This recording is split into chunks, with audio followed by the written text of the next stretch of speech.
Amados irmãos e irmãs, povo de Deus, nós os saudamos com a bendita paz de nosso Senhor e Salvador Jesus Cristo. Este vídeo que estamos gravando agora, ainda no domingo à noite, no final do domingo, dia 10 de agosto de 2025, para enviar para os irmãos amanhã, segunda-feira. E que seja esse dia de segunda-feira, quando você estiver ouvindo esta pequena mensagem, fazendo-nos lembrar dos feitos de Deus, daquilo que Deus fazia e continua fazendo no meio do seu povo. Coisas que marcaram nossa vida e a gente nunca esquece. No capítulo 5 de Mateus, versículo 3, nas bem-aventuranças, no sermão das bem-aventuranças, proferido pelo querido Mestre Jesus, a primeira bem-aventurança diz assim: bem-aventurados os pobres em espírito. Nós ser pobres de espírito, humildes, porque deles é o reino dos céus. Eu creio que a Esther lembra de um testemunho que ela estava me contando hoje ainda. Verdade. Quando um irmão na escola bíblica dominical, a lição era essa, do sermão da montanha, as bem-aventuranças. E ele guardou aquilo, guardou a palavra no coração. Foi pensando aquilo o dia todo. Quando chegou a noite na igreja, ele começou a orar baixinho. Isso meu pai sempre contava para nós, porque eu ainda não era nascida. E ele começou a dizer: bem-aventurados os pobres em espírito, porque deles é o reino do céu.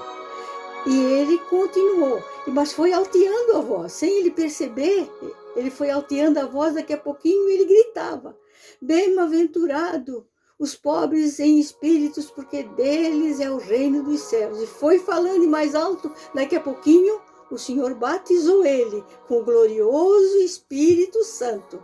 E aquele irmão foi fiel até a morte. Eu cheguei depois, mais tarde, a conhecê-lo, porque meu pai sempre falava. É isso aí que o Senhor faz. Quando nós guardamos a palavra e vamos ruminando aquela palavra dentro de nós, e ela vai fazendo efeito. Eu lembro também do irmão Luckenberg, um velhinho, um dos primeiros crentes pentecostais do Alto Vale do Itajaí. Vejam só, irmãos, começou a repetir a palavra: bem-aventurado os pobres de espírito ou em espírito, porque deles é o reino do céu, e o Senhor encheu ele do seu espírito. Hoje eu estava lendo sobre um massacre de cristãos que aconteceu no Congo na semana passada, dia 29 ou 28 de julho agora, no interior do Congo, quando exércitos ali inimigos, eles invadiram uma igreja cristã e mataram, era mais ou menos meia-noite, eles estavam dormindo ali na igreja porque tinham vindo de aldeias para ficar ali para o trabalho do dia seguinte. Eles mataram entre 35 a 40 irmãos, entre crianças, jovens e também alguns idosos. Muitas crianças fugiram para o mato e desapareceram e ainda não foram encontrados. Adultos também. E quando alguém foi questionado, um dos líderes ali daquele trabalho perguntou por que eles morreram. Ele citou o versículo 5 das bem-aventuranças aqui. Sabe o que ele disse? Mas por que eles mataram eles? Por que eles não revidaram? Por que eles calaram-se?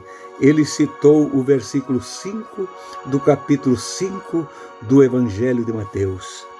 Bem-aventurados mansos, porque eles herdarão a terra. Aquele irmão simplesmente respondeu para aquela autoridade que indagou ele. Por que eles morreram? Porque eles eram mansos. Irmãos, o manso e humilde de coração, ele dá a própria vida, mas não nega a sua fé. Nós precisamos ter essa fé perseverante na nossa vida. Uns recebem, como nosso irmão Luktenberg. Ele recebeu o batismo do Espírito Santo, ou no Espírito Santo, quando ele estava dizendo: bem-aventurados os pobres de espírito, porque deles é o reino dos céus. E aqui, essa matança de cristãos que acontece e continua acontecendo, irmãos. E nós não ligamos para isso, e muito pouco é falado sobre isso na mídia, nas grandes emissoras de que trazem notícias, nos grandes jornais. Não se fala, isso é abafado. Mas foi na semana passada, ou na outra semana, alguém perguntou: mas por que eles morreram? Porque eles eram mansos. Meu querido irmão e irmã, a igreja do Senhor sempre foi mansa. Ela deu a vida para não negar o Senhor da vida. Faça isso. Não reclame tanto. Não fique se queixando de coisas pequenas. Olhe para os nossos irmãos, os mansos de coração, que dão a vida para não negar o Senhor. E isso vem acontecendo durante toda a história da igreja. E nós parece que estamos isentos disso tudo, mas pode chegar até nós. E nós precisamos dessa mansidão divina para vencer o inimigo e, se for preciso, dar a nossa própria vida. Deus abençoe a todos os irmãos e até amanhã, na santa paz do Senhor Jesus Cristo.